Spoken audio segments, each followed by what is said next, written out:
Hello student, myself Nitin Saini. I am from IIT Bombay. So जैसे कि हमने लास्ट लेक्चर में मैंने एक सेशन लिया था जिसमें मैंने IIT JEE नीट की किस तरीके से हम तैयारी करें, स्ट्रेटजी क्या फॉलो करें और बुक्स कौन कौन सी फॉलो करें, कैसे पढ़ें, इसके बारे में बताया था मैंने।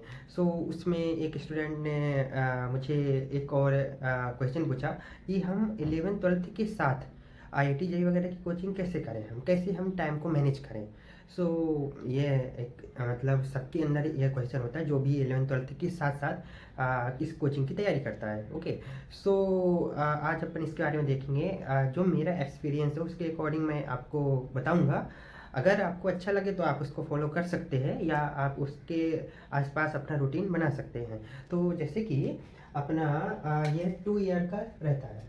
हम मोस्टली 11th से ही कोचिंग वगैरह की तैयारी करना स्टार्ट करते हैं। ओके। सो यहाँ पास हमारा 11th देन 12th। 11th में क्या होता है, 11th में हमको आपने देखा होगा 11th में स्कूल जाना कंपलसरी होता है। अब उसमें क्योंकि अटेंडेंस के मार्क्स रहते हैं, अपन के इंटरनल टेस्ट वगैरह भी होते हैं, उसमें भी अपन को अच्छा परफॉर्मेंस करना होता है। सो अपन को स्कूल में प्रेजेंट होना नेसेसरी होता है। बट सो इसके साथ साथ हमारा मोस्टली टाइम स्कूल में भी चला जाता है। अब उसके साथ हम 11th का पोर्शन कैसे कंप्लीट करें, ये सबसे बड़ी प्रॉब्लम होती है। क्योंकि टाइम तो अपने पास 24 आवर ही है, उसमें से स्कूल में को भी देना है, उसका भी वर्क करना है, लैब्स वगैरह भी होती है, प्रैक्टिकल करना होता है, बहुत सारा काम होता है। सो यहाँ पास क्या है कि अगर आप स्कूल जा रहे हैं, स्कूल में मिनिमम 5 to 6 आवर स्कूल को दे दिए मान लेते हैं। उसके बाद आपको जो टाइम बचा उसमें से जो 6 आवर है वो आपको IIT और नीट की तैयारी के लिए जो आप कोचिंग वगैरह कर रहे हैं, उसकी जो क्लासेस ले रहे हैं उसको देना है।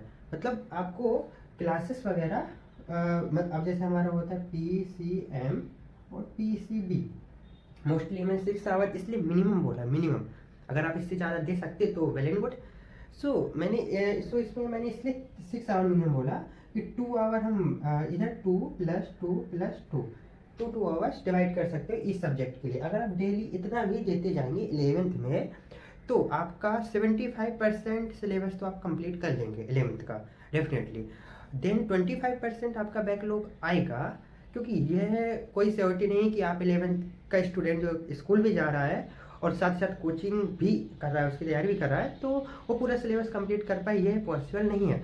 क्योंकि क्या होता है, हम 10th से 11th आते हैं। 11th में अपने पास अलग सिलेबस होता है, अलग लेवल होता है। क्योंकि 10th तक हमारी जो साइंस होती थी उसमें फिजिक्स केमिस्ट्री मैथ छोड़ो, फिजिक्स केमिस्ट्री और बायो ये सेम एक ही साइंस के अंदर आता था। बट 11th में क्या होता है, ये 3 मेजर सब्जेक्ट बन जाते हैं। अब इनको अलग अलग पढ़ना समझना ये थोड़ा डिफिकल्ट होता है, लेवल अप करने में टाइम लगता है, इसलिए 11th में अपन को थोड़ा डिफिकल्टी जाती है। सो इस वजह से 11th में थोड़ा प्रॉब्लम आएगी।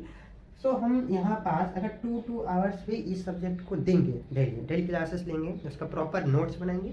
नोट्स आपको प्रॉपर बनाना है, क्योंकि ये आपका 11th है। अगर आपने नोट्स नहीं बनाया, लेक्चर देखते गए, रफ वर्क करते गए, सो आपको 2 साल बाद मतलब जब आप सेकेंड ईयर में होंगे, मतलब 12th में होंगे, उस टाइम पर आपको 11th का जो कंटेंट आपने पढ़ा था उसका यूज होने वाला है। अब आप उसका नोट्स नहीं बनाएंगे सो आपको फिर से भूल जाएंगे, क्योंकि एक मेमोरी की भी लिमिट होती है। हर इंसान भूलता है, कोई ऐसा नहीं आया कि एक बार पढ़ ले उसको याद हो जाए हमेशा के लिए। इसलिए प्रॉपर नोट्स होना बहुत ज़रूरी है। नोट्स बनाइए, नोट्स भी उसमें अपना नोट्स है, किसी को दिखाना है नहीं, तो अपने अकॉर्डिंग जो समझ में आया है उसको अपने वर्ड में लिखिए। इससे क्या होगा, दोबारा आप पढ़ेंगे तो आपको इजीली समझ में आए, क्योंकि वो आपकी लैंग्वेज में लिखा हुआ है। आप को किसी को दिखाना है नहीं, तो आपको क्या फ़र्क पड़ता है, आप कुछ भी लिखिए, हिंदी में लिखिए, इंग्लिश में लिखिए, जो भी आपके मदर टंग है, जिसमें भी आपको समझ में आता है उसमें आप उस कॉन्सेप्ट के बारे में अपने वर्ड में लिख दीजिए, जिससे कि आप दोबारा पढ़ेंगे, जिससे कि आपको ये ना लगे कि ये नया कॉन्सेप्ट है। ओके। सो आपको 2 आवर्स देना है डेली, तो 6 आवर मिनिमम है। अगर आप इससे ज़्यादा दे सकते हैं बहुत अच्छा है। अब दूसरा चीज़ आता है कि अपन को जो स्कूल में PCM के अलावा अपने 2 सब्जेक्ट और एक्स्ट्रा होते हैं, जो कि IIT JEE नीट में सिलेबस में नहीं होते हैं। सिलेबस में तो ये 3 सब्जेक्ट होते हैं, 2 सब्जेक्ट हिंदी इंग्लिश होता है। अब इनको हम कैसे मतलब साथ साथ लेके चले, तो आपको इसको क्या करना है, जैसे कि मैंने इसमें लिखा कि आपको as a study as a part time मान लो हम ये PCM पढ़ते पढ़ते बोर हो गए। अब हमको देखिए, ये डेफिनेटली है कि आपको 11th-12th में सोशल मीडिया इन सबसे दूर रहना पड़ेगा। मोस्ट ऑफ द टाइम आपको पढ़ाई में देना पड़ेगा। आपको ये जो एक दूसरे के साथ खेलने वेलने ये सच मतलब टाइम बाकी चीज़ों से हटा करके पढ़ाई में ही सब पूरा टाइम लगाना पड़ेगा। सो अगर पूरा टाइम पढ़ाई में लगाएंगे तो आप पीसीएम पढ़ते पढ़ते पीसीएम पढ़ते पढ़ते बोर हो जाएंगे।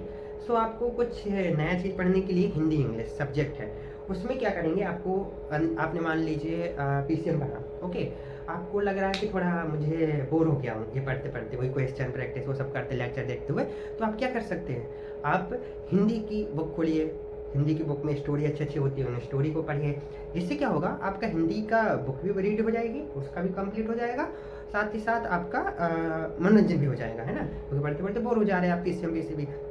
देन इंग्लिश, इंग्लिश क्या होता है, जैसे कि मोस्टली हिंदी मीडियम स्टूडेंट को इंग्लिश में प्रॉब्लम होती है। सो इंग्लिश को आपको डेली 1 आवर इंग्लिश के लिए निकाल लेना है। डेली 1 आवर इंग्लिश की जो कोई सीरीज़ वगैरह ले लीजिए, तो इंग्लिश का जो क्वेश्चन है वो प्रैक्टिस करते जाइए। PYQ देखिए कैसा क्वेश्चन पूछता है, क्योंकि देखिए हमको एग्ज़ाम अच्छे से क्लियर करना है, देन उसमें परसेंटेज भी लाना है। नहीं तो अगर मान लो हमारी परसेंटेज ना आई अच्छी 75 प्लस या 80 प्लस नहीं आई, तो आपको IIT JEE नीट देने को ही नहीं मिलेगा। क्या मतलब, तैयारी करने से ना, तो स्कूल में जो बोर्ड है उसमें परसेंटेज आना भी ज़रूरी है, तो आप परसेंटेज तो लाना है, कैसे लाएं। और इन सब्जेक्ट में हिंदी इंग्लिश हम टाइम ज़्यादा दे नहीं सकते हैं, क्यों, क्योंकि ये हमारे फ्यूचर के लिए हमारा जो फ्यूचर गोल है IIT जाना, उसमें हिंदी इंग्लिश का तो कोई पूछता नहीं है, पीसीएम ही पूछता है या पीसीबी पूछता है। तो आपको इन पर ज़्यादा ध्यान देना पड़ेगा, हिंदी इंग्लिश पर। तो आपको सिर्फ पास होना है, अच्छे से होना है, तो उसके लिए इंग्लिश को डेली बेसिस पर पढ़ना है 1 आवर। देन हिंदी तो मैंने बता ही दिया आपको, स्टोरी की तरह जब मनोरंजन करे जब पढ़ो। हिंदी तो क्योंकि हम हिंदी मीडियम के स्टूडेंट, तो हम हिंदी तो लिख लेते हैं। मान लो कोई अपन स्टोरी पढ़ी हुई है, अगर उससे क्वेश्चन पूछा तो अपन उसका जवाब दे सकते हैं, ओके। सो आपको इस तरीके से हिंदी इंग्लिश मतलब डेली आपको इंग्लिश तो 1 आवर डेली इंग्लिश को देना ही है, ठीक है। और अब पर हिंदी एज ए स्टोरी की तरह पढ़ना है, स्टोरी की तरह, ठीक है। अब हमारा क्या आता है, एक चीज़ और, बहुत से स्टूडेंट को एक मिथ होता है कि वो सोचते हैं कि जो हम IIT JEE नीट के लिए जो पढ़ रहे हैं और जो हमारे स्कूल में, वो दोनों डिफरेंट सिलेबस नहीं। आप देखेंगे कि जो हम स्कूल में पढ़ते हैं उसी को इजी वे में वो कोचिंग इंस्टीट्यूट पढ़ा देता है। आपका देखते हो ऑर्गेनिक में हाइड्रोकार्बन, एल्केन, एल्कीन, एल्काइन पढ़ते हैं आप, NCERT सारा चीज़ दिया हुआ, बट हम खुद से जब पढ़ने जाते हैं हमको समझ में नहीं आता, क्यों, NCERT का थोड़ा एक स्टैंडर्ड है, उसको आसानी से समझ में हम स्कूल लेवल पर नहीं समझ सकते हैं। जब आप IIT में आ जाएंगे तो आपको NCERT बहुत ईजी लगने लगे, क्योंकि आपको वो लेवल बढ़ चुका होगा, अभी समझ में नहीं आएगा। तो कोचिंग इंस्टीट्यूट क्या करता है, इस सब मैटर को ईजी वे में वो आपको एक्सप्लेन करता है। तो कोचिंग से तो हमको एक आसानी हो रहा है ना, इजी सब चीज़ में टाइम मिल रहा है, इजी एक्सप्लेनेशन मिल रहा है, सब अपन को तो उससे बेनिफिट मिलना चाहिए। बट आप लोग तो सोचते हैं कि ये डिफरेंट है, हम कोचिंग पढ़ रहे तो हम स्कूल का नहीं पढ़ पा रहे, क्योंकि ये तो मिथ है ना कि ऐसा थोड़ी ना है, सेम सिलेबस ही कोचिंग वाले पढ़ाते हैं, सेम है NCERT का सिलेबस स्कूल फॉलो करता है। तो आपको करना क्या है, आपको जब नीट IIT या नीट की जो कोचिंग है उसमें मान लो हाइड्रोकार्बन चल रहा है, तो हाइड्रोकार्बन को क्लास लेते लेते, मान लो आप कोई कोचिंग से ऑनलाइन क्लास ले रहे हैं, उसकी क्लास लीजिए, देन आपको NCERT को साथ ही साथ उस चैप्टर के NCERT की बुक में जो हाइड्रोकार्बन चैप्टर है उसको भी साथ साथ कंप्लीट कर लेना है। अगर आप ऐसा करेंगे तो आपका स्कूल का तो कंप्लीट हो रहा है, IIT वगैरह के लिए आपको कोचिंग में जो लेक्चर देख रहे उससे कंप्लीट कर ले रहे हैं। अब एक बेनिफिट क्या मिल जाएगा कि IIT वगैरह में जो क्वेश्चन आता है, जो कि मैंने अभी लास्ट अपना जो मैंने सेशन लिया था स्ट्रेटजी कैसे हम फॉलो करें, उससे मैंने आपको दिखाया था कि NCERT जो हम लोग जब पढ़ते थे तो NCERT का 1 to 1 लाइन को हमने हाईलाइट किया था, क्यों, उससे डायरेक्ट क्वेश्चन आता है। सो अपन को NCERT तो पढ़ना ही पड़ेगा, कोई स्टैंडर्ड है। अगर कोई क्वेश्चन अपन को IIT ने दिया, मान लो हमने उसका आंसर दिया और IIT ने हमारा आंसर गलत कर दिया, बट NCERT हमारे आंसर के तरफ में है, फेवर में है, मतलब NCERT वो चीज़ लिखा, वही चीज़ हमने उधर आंसर लगाया, बट IIT गलत कर रही, तो आप उस पर ऑब्जेक्शन कर सकते, क्योंकि NCERT स्टैंडर्ड बुक है, उसका जो आंसर होगा वही वैलिड होगा। सो इस वजह से NCERT अगर आपने कंप्लीट कर ली इस IIT JEE नीट की क्लासेस के साथ साथ, तो स्कूल तो आपका हो गया, साथ साथ आपको एक बेनिफिट मिल गया कि NCERT से जो क्वेश्चन होते हैं रिलेटेड, तो वो आप IIT नीट में आसानी से कर सकते हैं। सो आपको ये हो गया। देन आपको ये ध्यान है, ये दोनों सेम होते हैं, दोनों का सिलेबस डिफरेंट नहीं होता है। अब सेम है तो अपन को कंप्लीट करना है योर एनसीईआरटी अलोंग विद, मतलब अपन को क्लास के साथ साथ एनसीईआरटी को कंप्लीट करना है। अगर आप ऐसा करेंगे तो एनसीईआरटी भी कंप्लीट हो जाएगी। ये आपको दोनों में फॉलो करना है, 11th 12th दोनों के लिए ये मैंने लिखा है, दोनों में ये फॉलो होगा। ओके, दोनों में ये करना है। अब मेन आता है 12th। 11th में क्या है आपका, यहाँ पर ये स्टडी करते करते 75 तो आपका कंप्लीट हो जाएगा, हो जाएगा। अब अपना 25 बैकलॉग आएगा, बैकलॉग। अब इसको भी तो क्लियर करना, साथ से 12th का भी अपने पास आ जाएगा, है ना। तो 12th में क्या होता है कि बोर्ड होता है। बोर्ड में हमको लास्ट में जो बोर्ड एग्जाम है उसमें अच्छा परफॉर्मेंस करना होता है। अगर आपने बोर्ड में अच्छा परफॉर्मेंस कर दिया तो आपका परसेंटेज वगैरह अच्छा आ जाता है, क्योंकि बोर्ड में जो नंबरिंग वगैरह काउंटिंग होती है वो इंटरनल वगैरह इन एग्जामों का काउंटिंग नहीं करते, उसमें बोर्ड बेसिस पर ही आपका वैल्यूएशन होगा। सो आपको बोर्ड पर फोकस करना होता है, डेली स्कूल जाना भी कंपलसरी नहीं होता है। सो आपको यहाँ पर क्या बेनिफिट मिलेगा, टाइम मिल गया आपको। अब अगर टाइम मिल गया तो आपको डेली तो अपन को लेक्चर 12th का जो है कंप्लीट करना ही है, भले वो 6 आवर का हो, 7 आवर हो, 8 आवर हो, आपको डेली 12th का कंप्लीट करना है। कंप्लीट करने के बाद आपका जो बैकलॉग लगा हुआ है उस बैकलॉग को आपको कंप्लीट करना है। साथ साथ मान लो आप इसका बैकलॉग का 2 लेक्चर डेली देख रहे हैं, 2 लेक्चर 4 आवर, यहाँ दे दिया 8 आवर, यहाँ 4 आवर, 10 आवर हो गया, क्योंकि स्कूल तो अपन को जाना डेली है नहीं, तो अपन का 10 आवर ये चला गया। अब जो टाइम बचा उसमें अब 12th में क्या करना है, आपके पास 11 तो आपने पढ़ लिया 75%, 12th भी स्टार्ट हो गया। अब आपको टेस्ट देने हैं, मंथली जो टेस्ट होंगे, जिस भी कोचिंग से जुड़ेंगे आप, उसमें वो टेस्ट प्रोवाइड कराएगा, आपको मंथली टेस्ट देना है। अब जब टेस्ट देंगे तो टेस्ट देने के बाद ये नहीं देखना है कि हमारा मार्क्स कम आ रहा है, डिमोटिवेट नहीं होना कि आपको लगे 100 मार्क्स का टेस्ट था उसमें से हमारे 20 आ रहा है, अब हमारा क्या होगा, इसमें तो कुछ नहीं होगा, अब डिप्रेशन में चले जाएं और डिमोटिवेट हो जाए। नो, मार्क्स को नहीं देखना है, आपको क्या फोकस करना है, टेस्ट का, उसको एनालिसिस करना है, बेटर वे में देखना है पूरा। टेस्ट दे दिया, उसका फिर एनालिसिस किया। एनालिसिस में क्या सीखना है कि अपन को डेवलप करनी है अप्रोचेस अपनी, कि आपको देखना है कि मैंने इस क्वेश्चन को इस तरीके से सोचा था, बट जो आंसर है वो ये अप्रोच को फॉलो कर रहा है। तो आपको एक नई अप्रोच मिलेगी ना वहाँ से कि हम अच्छा इस क्वेश्चन को हम इस तरीके से सोचेंगे तब हमारा सही होगा। तो आपको वहाँ एक नई अप्रोच मिलेगी, जो कि अगर टेस्ट ना देते और उसका एनालिसिस ना करते तो आपको अप्रोच के बारे में पता नहीं चलता। इसलिए एनालिसिस बहुत जरूरी है और टेस्ट देने इसलिए ज़रूरी है। और दूसरी चीज़, यहाँ पर टेस्ट देने से आपको टाइम मैनेजमेंट के बारे में पता चल जाएगा, क्योंकि मोस्टली क्या होता है, हमसे कोई भी एग्जाम जब देते हैं कॉम्पिटिटिव वगैरह तो उसमें टाइम मैनेजमेंट नहीं होता। आपने सुना होगा बहुत से स्टूडेंट का, क्यों नहीं टाइम मैनेज होता, क्योंकि उसने कभी सीखा ही नहीं कि कम टाइम में किस तरीके से अपने माइंड को शांत रखते हुए क्वेश्चन सॉल्व करना है। जैसे हमारा क्वेश्चन पेपर आता है तो हमारा माइंड डिस्टर्ब हो जाता है ना। तो अपन को माइंड को शांत कब हम कर पाएंगे एग्जाम टाइम पे, जब हम प्रैक्टिस होगी। प्रैक्टिस मतलब आपको टेस्ट इतने देने होंगे कि आपको टेस्ट से डर ही ना लगे। और आपको जब टेस्ट देंगे डेली तो आपकी न्यू न्यू अप्रोचेस होंगी, कैसे क्वेश्चन को अप्रोच करना है। मतलब कोई नया क्वेश्चन भी आए तब भी आप न्यू मतलब अप्रोच सोच पाएंगे, क्योंकि आपने बहुत सारे टेस्ट दे चुके हैं। तो इसलिए टेस्ट जरूरी है। अगर आप ये दोनों को फॉलो करेंगे, ये वाला पैटर्न 11th में, 12th में ये पैटर्न, तो मैं कहता हूँ कि आपका भले ही टॉप IIT में, देखिए ये मतलब बुरा मत मानिए, जो ये यूनिवर्सल ट्रूथ है कि जो बच्चा 12th के बाद 1 साल कोचिंग करता है, मतलब बिल्कुल फ्री होकर के, वो तो डेफिनेटली आपसे ज़्यादा मेहनत कर रहा है, क्योंकि आप तो स्कूल भी जा रहे हैं, वो कर रहे हैं, तो टाइम स्कूल को भी दे रहे हैं, बाकी चीज़ों को दे रहे हैं, तो वो तो ज़्यादा समय दे रहे हैं ना। जो जितना ज़्यादा टाइम देगा उतना अच्छा करेगा। तो जो बच्चा फ्री होकर के पढ़ रहा है वो तो आपसे अच्छा करेगा ही डेफिनेटली। सो आपका जब आप इस पैटर्न को फॉलो करोगे तो आपका कुछ ना कुछ तो रैंक आएगा ही। भले आपको टॉप IIT नहीं मिलेगी, लेकिन IIT मिलेगी। बट अगर आपको टॉप IIT चाहिए, अच्छा रैंक चाहिए, तो आपको क्या करना है, अगर आप ये कंप्लीट किया, ये कंप्लीट कर लिया, तो आप 1 ईयर का फिर ड्रॉप लीजिए। 1 ईयर का ड्रॉप जब लेंगे, क्योंकि आपने सारा सिलेबस एक बार गो थ्रू कर लिया है, आपका प्रॉपर नोट्स बन गया है, अब आप एक साल ड्रॉप लीजिए। अब ड्रॉप में क्या करना है, खूब सारा क्वेश्चन प्रैक्टिस करना है, रोल नोट से रिवाइज करना है, टेस्ट देना है। जब आप ये सब करेंगे तो फिर आपकी रैंक डेफिनेटली आएगी।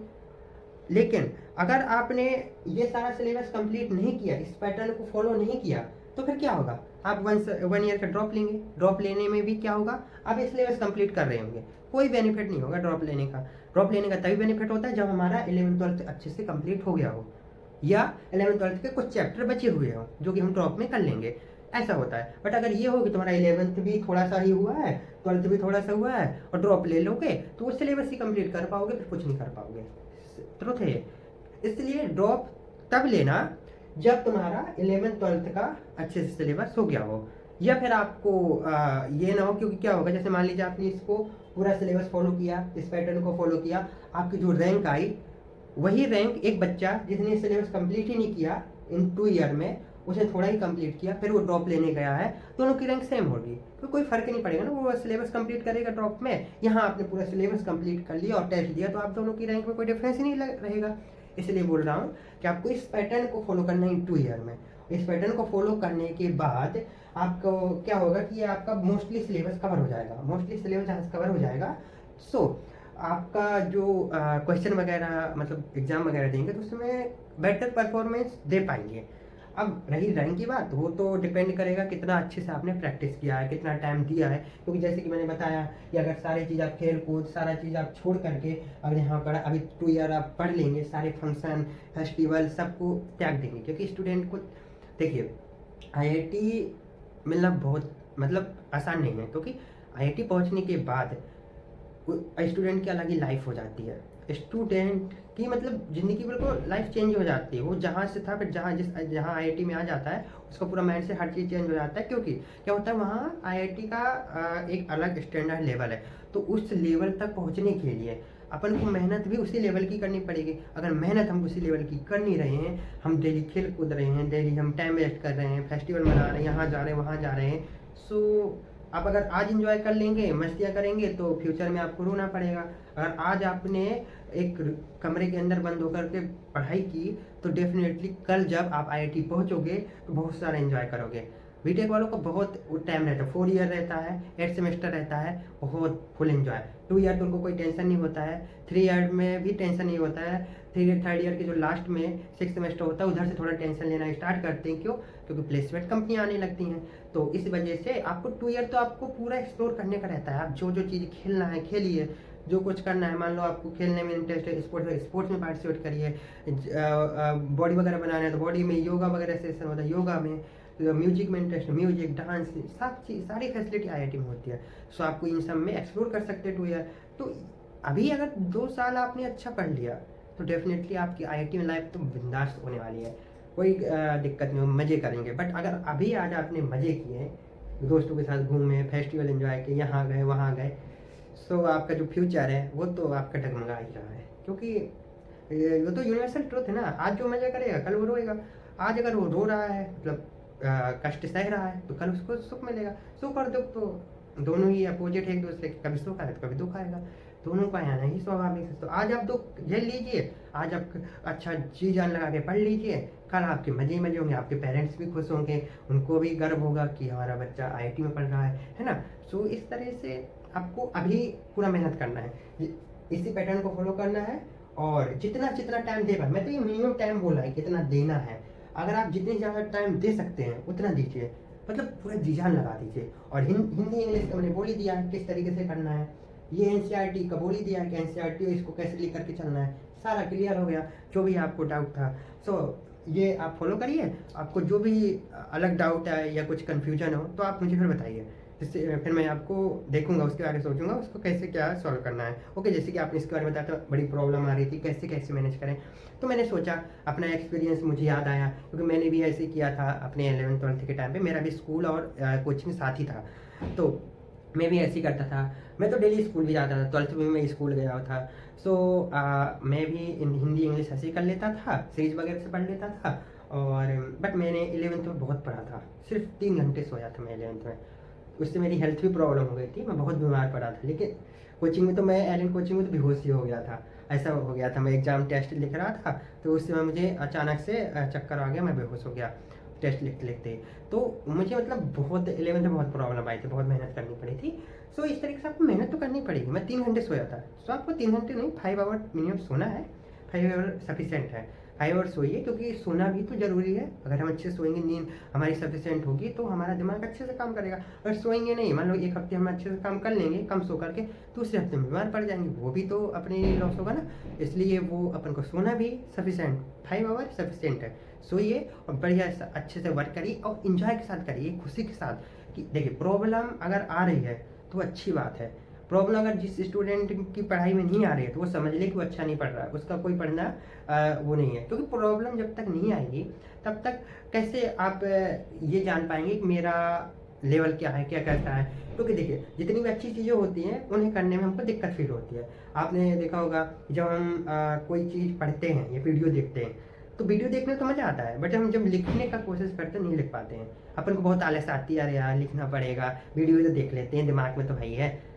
अगर आपने मान लो एक चीज़ एक बार लिख लिया तो आपको हमेशा याद रहती है, बट आप लिखते नहीं है, आलस आ जाए। तो वही बोलते हैं ना, जो चीज़ करने में अपन को आलस आती है, मन नहीं करता है, वही चीज़ अच्छा होता है। इसलिए आप मतलब जब भी आपको लगे बहुत प्रॉब्लम है, बहुत वो है, तो आप उस प्रॉब्लम को एक मोटिवेशन की तरह ही लीजिए कि आज अगर प्रॉब्लम आ रही मतलब मैं डेफिनेटली अच्छा कर रहा हूँ।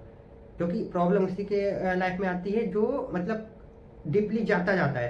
अगर मान लो शुरुआत में क्या होता है, जब अपन आईआईटी वगैरह की कोचिंग वगैरह स्टार्ट करते हैं तो अपन को एक नया मोटिवेशन होता है, तो अपन को अच्छा लगता है कि हम मतलब आईआईटी जाएंगे, ऐसा वैसा मोटिवेशन से भरे होते हैं, दम से पढ़ते हैं। बट क्या होता है, एक माह पढ़ने के बाद हमारा वर्कलोड बढ़ता जाता है, और जैसे बढ़ता कि हम संभाल नहीं पाते, टेंशन होती है, डाउट होते हैं, तो अपन क्या करते हैं, अब अपने पास आ गए ना, लोड बढ़ रहा है, अगर बच्चे ने इस लोड को नहीं संभाला तो फिर वो कैसे कर पाएगा। तो इसलिए लोड तो डेफिनेटली आएगा, जैसे जैसे आप आगे मतलब पढ़ते जाएंगे वैसे वैसे लोड बढ़ता जाएगा। वो लोड ये बता रहा है, टेंशन का डाउट वगैरह जो आ रहे हैं वो ये बता रहे हैं कि आप अब आगे बढ़ रहे हैं, क्योंकि जब आगे बढ़ेंगे तो प्रॉब्लम्स तो आएगी। तो इस वजह से आगे बढ़िए और ऐसा फॉलो करिए इस पैटर्न को, अपना भी इसी से रिलेटेड एक पैटर्न बनाइए अपने अकॉर्डिंग, अपनी जो रूटीन है उसके अकॉर्डिंग ऐसा पैटर्न बनाइए कि मुझे अच्छा ऐसा ऐसा पढ़ना है। और जब भी कोई प्रॉब्लम वगैरह आए तो हम तो है ही, हम तो आईआईटी में है, बाकी आप लोग आइए 1-2 साल में, आपका वेलकम आईआईटी बॉम्बे में। Okay, thank you.